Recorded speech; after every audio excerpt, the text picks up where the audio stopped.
Alors bonjour à tous et merci beaucoup Jean-Yves de toute l'organisation. Donc c'est un sujet très vaste, hein, ces extrasystoles, et puis c'est du quotidien finalement. D'abord, mais j'ai pas de conflit d'intérêt. Les extrasystoles chez le sportif, c'est comme les extrasystoles chez tout un chacun, c'est extrêmement fréquent. Dans les études très anciennes, on retrouvait des extrasystoles chez 40 à 75% d'une population testée avec des électrocardiogrammes. Elles peuvent être voire même fréquentes ou polymorphes chez un bon nombre de patients, à 4% des cas, et retrouvées également chez des athlètes qui ont été screenés dans 5% des cas dans une étude un peu plus récente. Même des TVNS vus au Holter, c'est quelque chose qui varie de 0,7 à 10% de la population générale selon l'âge sur des Holters réalisés de manière systématique. Et bien sûr, quand on s'intéresse à des cardiopathies, notamment ischémiques, ça monte très vite en proportion. Alors, est-ce que pour autant c'est banal et banal chez nos patients sportifs? Vous avez une petite incrustation à un électrocardiogramme d'une extrasystole, axe vertical, retard gauche. Est-ce que celle-ci est banale plus qu'une autre? C'est ce qu'on va essayer de passer en revue. On va commencer par deux petits cas cliniques qu'on va mettre en parallèle. Vous avez deux électrocardiogrammes à gauche et à droite, donc deux patients différents, qui sont deux patients jeunes qui présentent des extrasystoles, on va dire, qui se ressemblent. L'extrasystole qu'on appelait communément infundibulaire, qu'on sait maintenant qu'on appelle plus largement des extrasystoles de chambre de chasse, puisque ça peut parfois être des extrasystoles qui viennent de la chambre de chasse VG ou du sommet du ventricule. Mais celles-ci sont des extrasystoles qu'on peut voir assez couramment sur les électrocardiogrammes de repos. Donc l'histoire clinique, par contre, pour ces deux patients va être très différente. Même si, vous voyez, on fait des Holters à ces deux patients, il y en a un qui va avoir des passages en bigéminisme, l'autre qui va même avoir, alors il faut zoomer un peu, mais des doublés, des triplés, et on va penser peut-être que celui de droite est un peu plus grave. Et finalement, ces deux patients qui ont des échographies cardiaques normales, une épreuve d'effort normale avec des extrasystoles qui tendent à diminuer à l'épreuve d'effort, vont avoir une histoire totalement différente, puisque l'électrocardiogramme de gauche va être un patient qui va faire une mort subite sur un effort assez modéré récupéré par un DSA des pompiers, et celui de droite n'aura jamais rien et continuera à pratiquer des activités physiques sans souci. Et donc chez ce patient de gauche, finalement, c'est en poussant un peu les explorations qu'on va découvrir que ces extrasystoles ont tendance à s'aggraver un peu au test à Isuprel, mais pas tant que ça. Il n'y a pas eu de phénomène répétitif et on va pousser un peu avec des PTV qui seront positifs sur les trois critères. Donc là, c'est un peu petit, mais il faut me faire confiance, et une IRM en faveur d'une dysplasie rythmogène du ventricule droit. Donc finalement, pour une même extrasystole, ou quasi la même, on va avoir deux profils très différents. Quels sont les problèmes posés sur ces extrasystoles? Bien entendu, le premier problème, c'est le risque rythmique et le risque de mort subite qui est au premier plan. Et il va également falloir essayer de déterminer s'il y a une pathologie sous-jacente qu'on va devoir traiter indépendamment de ces extrasystoles. J'ai mis en petit le risque lié au nombre d'extrasystoles. Je ne vais pas en traiter, mais effectivement, est-ce qu'il y a un risque de cardiopathie rythmique lié à l'importance et la charge en extrasystole? C'est une problématique autre qu'on va survoler. Sur quoi on peut se baser quand on a un patient qui a une extrasystolie ventriculaire à l'électrocardiogramme dépistage? Bien entendu, ces patients chez qui il va falloir avoir quand même 2-3 questions sur les antécédents personnels et familiaux, notamment de syncope et de mort subite, sur la clinique d'éventuelles de palpitations, de malaise. Et l'aspect de l'électrocardiogramme va également être très important, comme on va le voir un petit peu plus tard.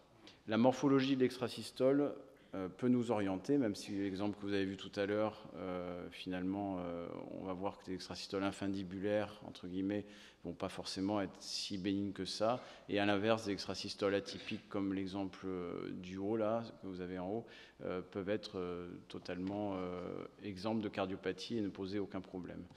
Est-ce que le nombre d'extrasystoles au Holter va nous apporter des informations? Quel serait le seuil d'inquiétude? Est-ce qu'on va aller jusqu'à des seuils de 10 000 extrasystoles ou des 13% de charge extrasystole, comme on peut le voir dans les études qui s'intéressent à l'éventuel développement de cardiopathie rythmique? Ça, c'est des questions aussi qui ne sont pas tranchées, mais on a quelques éléments de réponse.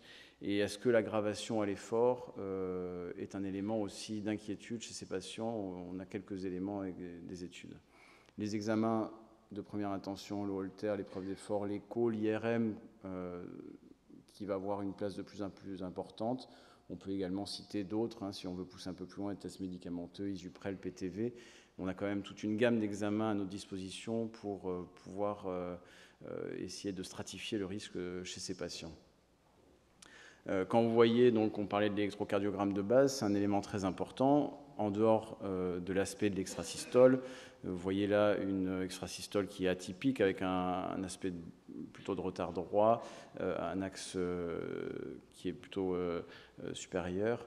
Et finalement, ce qui va être le plus important, plus que l'aspect de l'extrasystole, c'est les anomalies de la repolarisation de V4 à V6, qui sont quand même des éléments qui vont nous inciter à rechercher les cardiopathies. Donc il ne faut pas simplement se baser sur la morphologie de l'extrasystole pour analyser ces patients. On a également la clinique qui peut nous apporter des éléments, mais la clinique, il faut être très vigilant également sur la qualité de l'interrogatoire. Donc on va recevoir un patient de 35 ans qui nous a adressé pour une syncope pendant le sport, avec un électrocardiogramme normal, sauf une extrasystole retard gauche, axe vertical, entre guillemets, infundibulaire, et qui nous est adressé puisque au Holter, il fait des salles de TV. Et il y a une certaine inquiétude et une demande éventuellement de discuter la mise en place d'un défibrillateur. Et finalement, ce patient, en le réinterrogeant, c'est un patient qui aura fait un malaise lors d'une phase de récupération après un effort intense.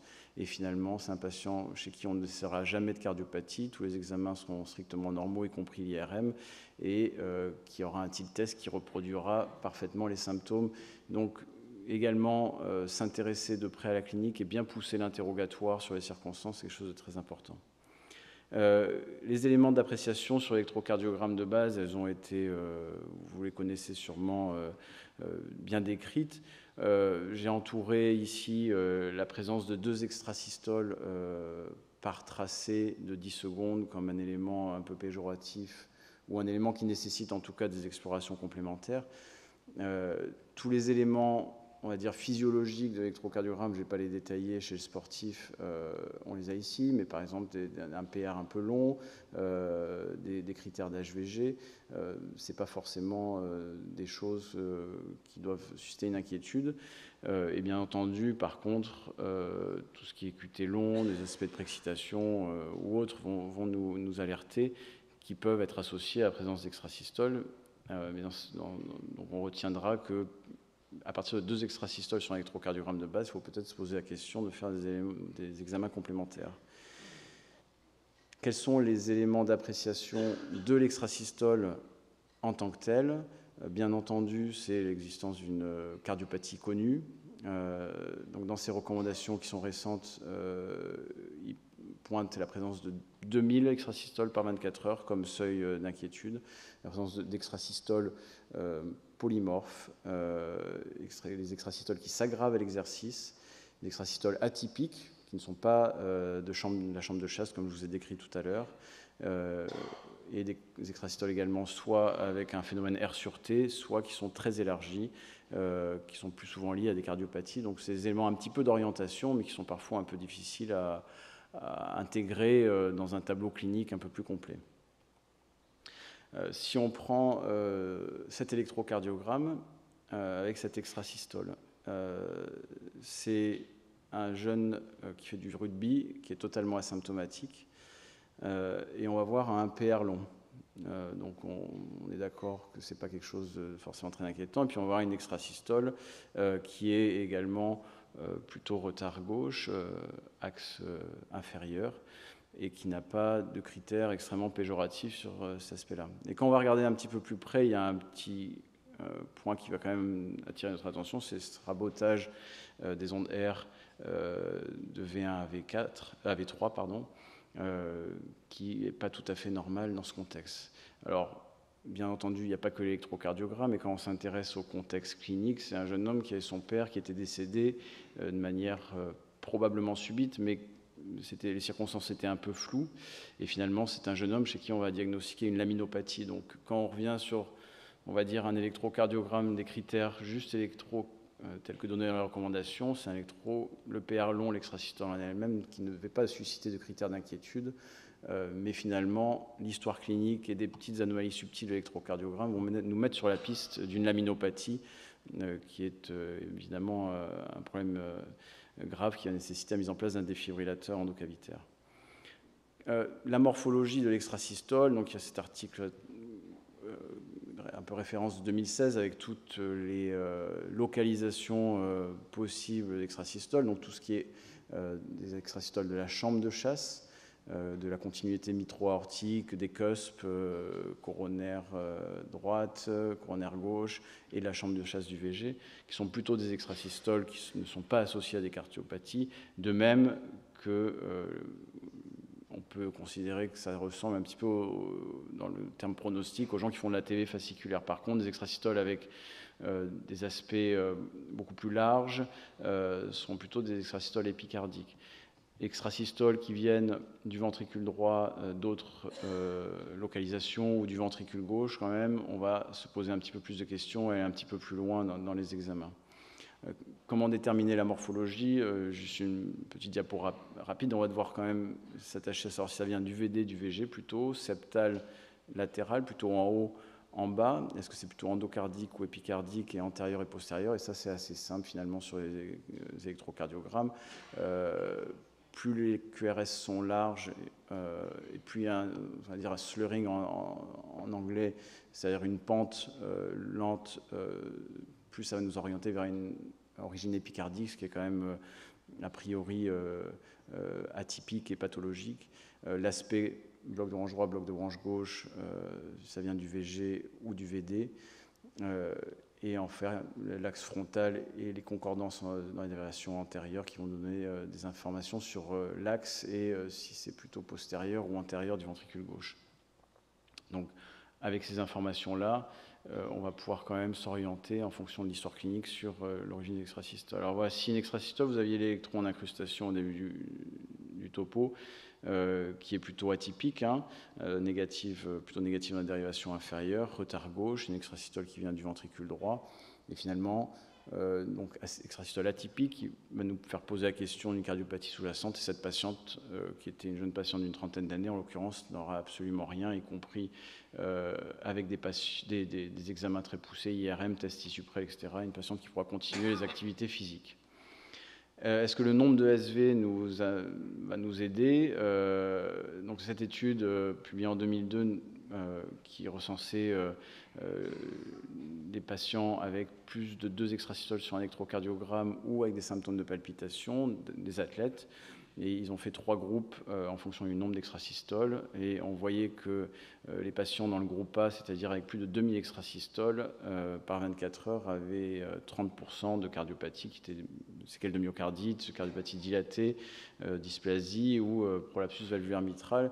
Ce qui est intéressant de noter, c'est que les gens qui ont très peu d'extrasystoles n'avaient absolument aucune cardiopathie avec des examens poussés. Dans cette étude, malgré tout, les pronostics étaient bons si le diagnostic était bien fait, puisqu'il y avait eu un seul décès sur une dysplasie diagnostiquée qui avait malgré tout poursuivi du sport.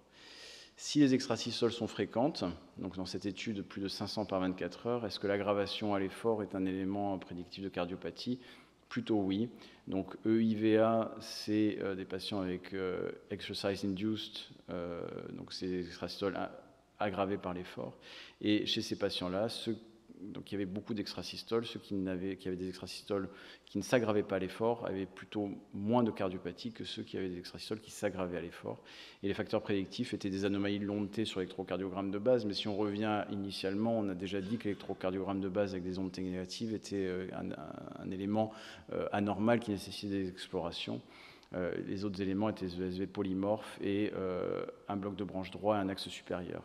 Et il concluait sur l'importance de l'IRM chez ces patients-là. Mais comme je le souligne, un tiers de ces patients avec des extrasystoles aggravées à l'effort avaient déjà, si on reprenait l'interrogatoire ou l'électrocardiogramme de base, des anomalies qui devaient nous mettre sur la piste d'une pathologie sous-jacente. Et un autre petit électro pour des extrasystoles fréquentes, cette patiente, extrasystole polymorphe fréquente, et finalement, comme vous pouvez le voir en V5, V6, on voit bien long T, c'était un QT long, donc il faut bien s'attarder à regarder pas seulement la morphologie de l'extrasystole qui ne nous apporte pas grand-chose, mais l'électrocardiogramme sous-jacent.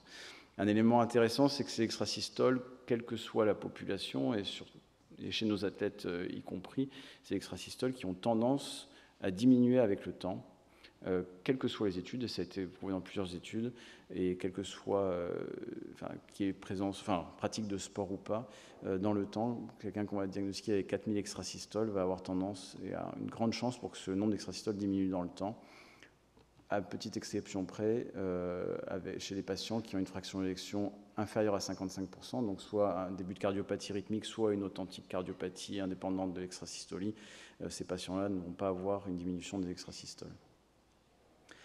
Si on s'intéresse à des ESV sur cœur normal, alors on peut discuter du cœur normal parce qu'il y avait quand même des bicuspidies, des prolapsus, mais c'est des gens qui avaient des IRM normales sans rehaussement, avec des ESV qui étaient surtout de la chambre de chasse du VD et qui s'aggravaient à l'effort dans 8% des cas. Dans cette étude de 2007, il y a également une diminution dans le temps des extrasystoles de manière significative et un suivi clinique sans particularité, sans aucun événement, donc plutôt rassurant en termes de pronostic si l'ensemble des éléments, y compris l'IRM, est normal, malgré la possibilité de prolapsus mitral. Donc a priori, on aurait envie de conclure que c'est assez banal et vous le savez tous, bien entendu, dans cette grosse étude avec 5000 athlètes enrôlés, examen assez poussé, ils en ont sorti 272 qui avaient des cardiopathies prouvées, ils se sont retrouvés avec 5000 patients, dont 367 avaient plus d'une extrasystole ventriculaire. Et ils ont séparé en deux groupes ceux qui avaient des extrasystoles fréquentes ou avec des doublés ou des TVNS, chez qui ils ont interdit le sport de manière temporaire. Et une bonne part ont eu les arythmies qui ont diminué spontanément, ils ont pu reprendre le sport. Une autre part a continué à avoir ces arythmies et on leur a proposé une ablation et finalement, quelle que soit l'évolution de l'arythmie, finalement, c'est des patients qui n'ont jamais eu d'événement cardiovasculaire avec un suivi de plus de 7 ans, ce qui est quand même assez long, donc qui nous rassure chez ces extrasystoles, chez les gens qui n'ont pas de cardiopathie. Et donc, il concluait que les extrasystoles à l'effort étaient quand même présentes chez une proportion minoritaire mais significative d'athlètes avec haut entraînement et qui étaient bénignes. Donc les recommandations sont assez récentes également et finalement sont assez simples. Il n'y a pas de contre-indication sans exploration très poussée s'il n'y a pas plus d'un doublé, si les patients sont asymptomatiques et qu'il n'y a pas de cardiopathie prouvée. Et un élément important sur l'évaluation à l'effort de ces extrasystoles, c'est de viser plutôt la performance maximale et non pas la fréquence cardiaque maximale à l'effort, donc pas hésiter à pousser les patients même si j'arrive à 100% de leur FMT. Un dernier petit exemple pour vous montrer que ce n'est pas simplement un électrocardiogramme de base qui va nous rassurer totalement. C'était ce jeune patient qui avait des symptômes un peu lipothymiques à l'effort, chez qui on va commencer un test d'effort avec des extrasystoles qui sont assez fines, de morphologie assez banale. Alors, elles sont positives en inférieur, plutôt retard gauche. Et finalement, vous allez voir, on va dérouler le test d'effort. Le test Isuprel avec quand même des salves bidirectionnelles assez inquiétantes. Et c'est un patient qui, vous allez le voir sur la surveillance Holter, alors qu'on le faisait courir dans le couloir, va faire cet événement-là avec une TV soutenue, puis une pause, puis une TV bidirectionnelle. Et juste pour vous rappeler l'existence de cette pathologie qui est TV catécholergique, à laquelle il faut penser chez nos jeunes patients sportifs. C'était juste un petit rappel.